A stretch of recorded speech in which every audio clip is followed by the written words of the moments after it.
Office जाने से पहले बेमन से निशा ने मोबाइल से अपने ससुराल का नंबर मिलाया। फ़ोन उसकी सास ने उठाया। नमस्ते मम्मी जी, कल रात के आप सब लोग कहीं बाहर गए हुए थे। अपनी आवाज़ में ज़रा सी मिठास लाते हुए निशा बोली। हाँ, कविता के बेटे मोहित का जन्मदिन था, इसलिए हम सब वहाँ गए थे। लौटने में देर हो गई थी। कविता उसकी बड़ी ननद थी। मोहित के जन्मदिन की पार्टी में उसे बुलाया ही नहीं गया। इस विचार ने उसके मूड को और भी ज़्यादा खराब कर दिया। मम्मी, रवि से बात करा दीजिए। निशा ने जानबूझकर रूखापन दिखाते हुए पार्टी के बारे में कुछ भी नहीं पूछा और अपने पति रवि से बात करने की इच्छा जाहिर की। रवि तो बाजार गया है, उससे कुछ कहना हो तो बता दो। मुझे ऑफिस में फ़ोन करने को कहिएगा। अच्छा मम्मी, मैं फ़ोन रखती हूँ, नमस्ते। सुखी रहो बहू। सुमित्रा का आशीर्वाद सुनकर निशा ने बुरा सा मुँह बनाया और फ़ोन रख दिया। बुढ़िया ने यह भी नहीं पूछा कि मैं कैसी हूँ। गुस्से में बड़बड़ाती निशा अपना पर्स उठाने के लिए बेडरूम की तरफ चल पड़ी। कैरियर के हिसाब से आज का दिन निशा के लिए बहुत महत्वपूर्ण व खुशी से भरा हुआ था। वह टीम लीडर बन गई है। यह समाचार उसे कल ऑफिस बंद होने से कुछ ही मिनट पहले मिला था, इसलिए इस खुशी को वह अपने सहकर्मियों के साथ बांट नहीं सकी थी। ऑफिस में निशा के कदम रखते ही उसे मुबारकबाद देने वालों की भीड़ लग गई। अपने नए केबिन में टीम लीडर की कुर्सी पर बैठते हुए निशा खुशी से फूली नहीं समाई। रवि का फ़ोन उसके पास 11 बजे करीब आया। उस समय वह अपने काम में बहुत ज़्यादा व्यस्त थी। रवि, तुम्हें एक बढ़िया खबर सुनाती हूँ। निशा ने उत्साहित अंदाज में बात शुरू की। तुम्हारा प्रमोशन हो गया है ना? तुम्हें कैसे पता चला? निशा हैरान हो उठी। तुम्हारी आवाज़ की खुशी से मैंने अंदाज़ा लगाया निशा। मैं टीम लीडर बन गई हूँ रवि। अब मेरी तनख्वाह 35,000 रुपये हो गई है। गाड़ी भी मिल गई है। अब तो पार्टी हो जाए। श्योर, पार्टी कहाँ लोगे? कहीं बाहर नहीं, तुम शाम को घर आ जाओ। मम्मी और सीमा तुम्हारी मनपसंद चीज़ें बना कर रखेंगी। रवि का प्रस्ताव सुनकर निशा का उत्साह ठंडा पड़ गया और उसने नाराज़ लहजे में कहा, घर में पार्टी का माहौल कभी नहीं बन सकता रवि।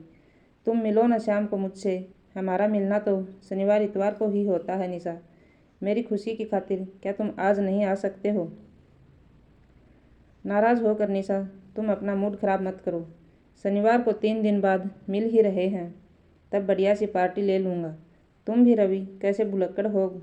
शनिवार को मैं मेरठ जाऊँगी। तुम्हारे जैसी व्यस्त महिला को अपने भाई की शादी याद है। यह वाकई कमाल की बात है।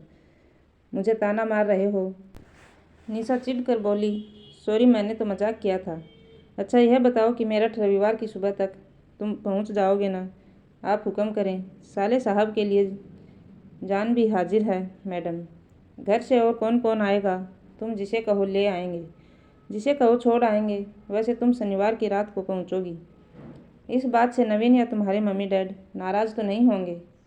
मुझे अपने जूनियर्स को ट्रेनिंग देनी है। मैं चाह कर भी पहले नहीं निकल सकती हूँ। सही कह रही हो तुम। भाई की शादी के चक्कर में इंसान को अपनी ड्यूटी को नज़रअंदाज नहीं करना चाहिए। तुम कभी मेरी भावनाओं को नहीं समझ सके। निशा फिर चिढ़ उठी। मैं अपने कैरियर को बड़ी गंभीरता से लेती हूँ रवि। निशा, मैं फ़ोन रखता हूँ। आज तुम मेरे मजाक को सहन करने के मूड में नहीं हो। Okay bye. रवि और निशा ने MBA साथ साथ एक ही कॉलेज से किया था। दोनों के बीच प्यार का बीज भी उन्हीं दिनों में अंकुरित हुआ। रवि ने बैंक में PO की परीक्षा पास करके नौकरी पा ली और निशा ने बहुराष्ट्रीय कंपनी में। करीब 2 साल पहले दोनों ने घर वालों की रजामंदी से प्रेम विवाह कर लिया। दुल्हन बनकर निशा रवि के परिवार में आ गई। वहाँ के अनुशासन भरे माहौल में उसका मन शुरू से ही नहीं लगा। टोका टोकी के अलावा उसे एक बात और खलती थी। दोनों अच्छा कमाते हुए भी भविष्य के लिए कुछ बचा नहीं पाते थे। उन दोनों की ज़्यादा कमाई होने के कारण हर जिम्मेदारी निभाने का आर्थिक बोझ उनके ही कंधों पर था। निशा इन बातों को लेकर चिढ़ती तो रवि उसे प्यार से समझाता। हम दोनों बड़े भैया व पिताजी से ज़्यादा समर्थ हैं, इसलिए इन जिम्मेदारियों को हमें बोझ नहीं समझना चाहिए। अगर हम सब की खुशियों और घर की समृद्धि को बढ़ा नहीं सकते हैं तो हमारे ज़्यादा कमाने का फ़ायदा क्या हुआ? मैडम, पैसा उपयोग करने के लिए होता है, सिर्फ जोड़ने के लिए नहीं। एक साथ मिलजुल कर हंसी खुशी रहने में ही फ़ायदा है निशा। सबसे अलग अलग होकर अमीर बनने में कोई मज़ा नहीं है। निशा कभी भी रवि के इस नज़रिए से सहमत नहीं हुई। ससुराल में उसे अपना दम घुटता सा लगता। किसी का व्यवहार उसके प्रति खराब नहीं था, पर वह उस घर में असंतोष व शिकायत के भाव से रहती। उसका वह रवि का शोषण हो रहा है, यह विचार उसे तनावग्रस्त बनाए रखता। निशा को जब कंपनी से 2 बेडरूम वाला फ्लैट मिलने की सुविधा मिली तो उसने ससुराल छोड़कर वहाँ जाने का फौरन हाँ कर दी। अपना फैसला लेने से पहले उसने रवि से विचार विमर्श भी नहीं किया, क्योंकि उसे पति से के मना कर देने का डर था। फ्लैट में अलग जाकर रहने के लिए रवि बिल्कुल तैयार नहीं हुआ। वह बार बार निशा से यही सवाल पूछता कि घर से अलग होने का हमारे पास कोई खास कारण नहीं है, फिर हम ऐसा क्यों करें।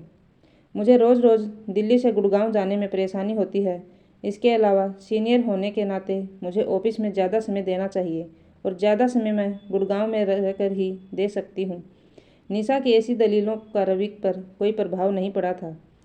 अंततः निशा ने अपनी जिद पूरी की और कंपनी के फ्लैट में रहने चली गई। उसके इस कदम को विरोध मायके और ससुराल दोनों जगह हुआ, पर उसने किसी की बात नहीं सुनी। रवि की नाराज़गी उदासी को अनदेखा कर निशा गुड़गांव रहने चली गई। रवि सप्ताह में 2 दिन उसके साथ गुजारता। निशा कभी कभार अपनी ससुराल वालों से मिलने आती। सच तो यह था कि अपना करियर बेहतर बनाने के चक्कर में उसे कहीं ज़्यादा आने जाने का समय ही नहीं मिलता। अच्छा करियर बनाने के लिए अपने व्यक्तिगत जीवन की कठिनाइयों को निशा ने कभी ज़्यादा महत्व नहीं दिया। अपने छोटे भाई नवीन की शादी में वह सिर्फ 1 रात पहले पहुंचेगी, इस बात का भी उसे कोई खास अफसोस नहीं था। अपने माता पिता व भाई की शिकायतों को उसने फ़ोन पर ही ऊंची आवाज़ में झगड़ कर नज़रअंदाज कर दिया। शादी में हमारे मेरठ पहुंचने की चिंता मत करो निशा, ऑफिस के किसी काम में अटक कर तुम और ज़्यादा देर से मत पहुंचना। रवि के मोबाइल पर उसने जब भी फ़ोन किया रवि से उसे ऐसा ही जवाब सुनने को मिला। शनिवार की शाम निशा ने टैक्सी की और 8 बजे तक मेरठ अपने मायके पहुंच गई। अब तक छिपा कर रखी गई प्रमोशन की खबर सबको सुनाने के लिए वह बेताब थी। अपने साथ बढ़िया मिठाई का डब्बा वह सबका मुँह मीठा कराने के लिए लाई थी।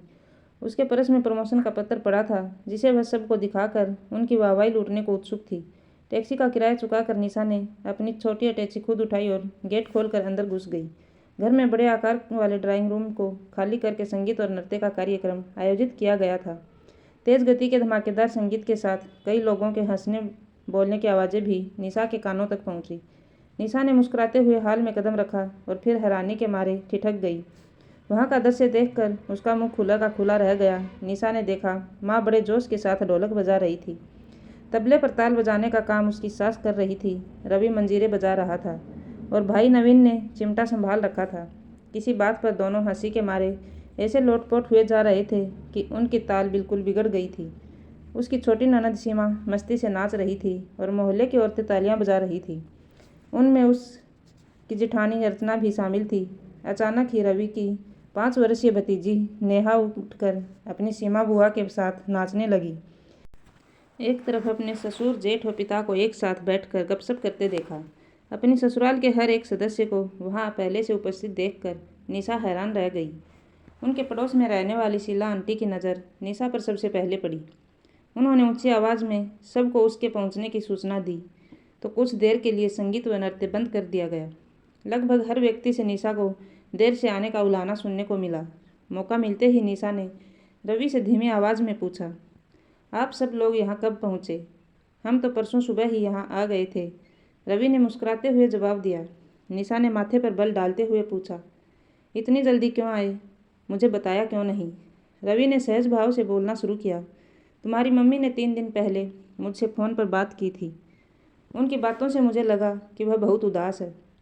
उन्हें बेटे के ब्याह के घर में कोई रौनक नज़र नहीं आ रही थी। तुम्हारे जल्दी न आ सकने की शिकायत को दूर करने के लिए ही मैंने उनसे सबके साथ यहाँ आने का वादा कर लिया और परसों से यहीं जमकर खूब मौज मस्ती कर रहे हैं। सबको यहाँ लाना मुझे अजीब सा लग रहा था। निशा की चिढ़ अपनी जगह बनी रही। ऐसा करने के लिए तुम्हारे मम्मी पापा व भाई ने बहुत जोर दिया था। निशा ने बुरा सा मुंह बनाया और माँ से अपनी शिकायत करने रसोई की तरफ चल पड़ी। माँ बेटी की शिकायत सुनते ही उत्तेजित लहजे में बोली, तेरी ससुराल वालों के कारण ही यह घर शादी का घर लग रहा है। तू तो अपने काम की दीवानी बनकर रह गई है। हमें वह सभी बड़े पसंद हैं और उन्हें यहाँ बुलाने का तुम्हें भी कोई विरोध नहीं करना चाहिए। जो लोग तुम्हारी बेटी को प्यार व मान सम्मान नहीं देते, तुम सब उनसे। बेटी की बात को बीच में काट कर माँ बोली, निशा तुमने जैसा बोया है वैसा ही तो काटेगी। आप बेकार के मुद्दे उठाकर घर के हंसी खुशी के माहौल को ख़राब मत करो।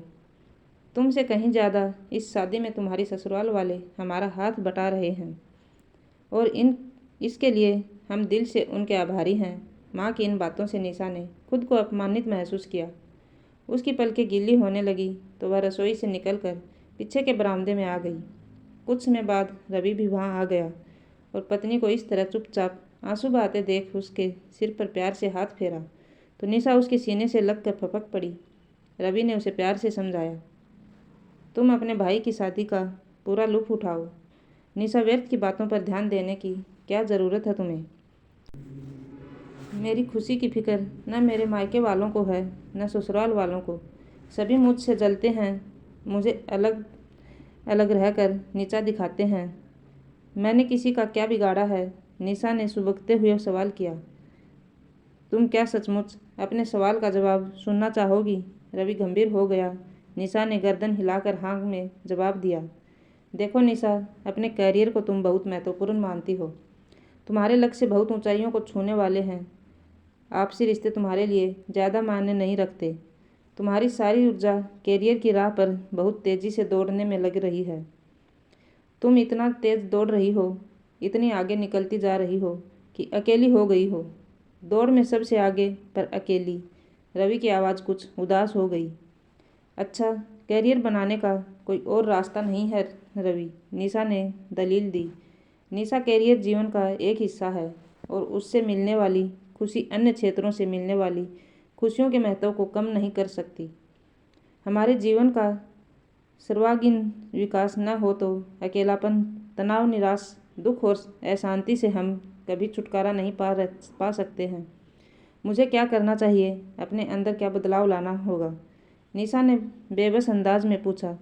जो पैर करियर बनाने के लिए तेज दौड़ सकते हैं वे सबके साथ मिलकर नाच भी सकते हैं, किसी के हमदर्द भी बन सकते हैं। ज़रूरत है बस अपना नज़रिया बदलने की, अपने दिमाग के साथ साथ अपने दिल को भी सक्रिय कर लोगों का दिल जीतने की।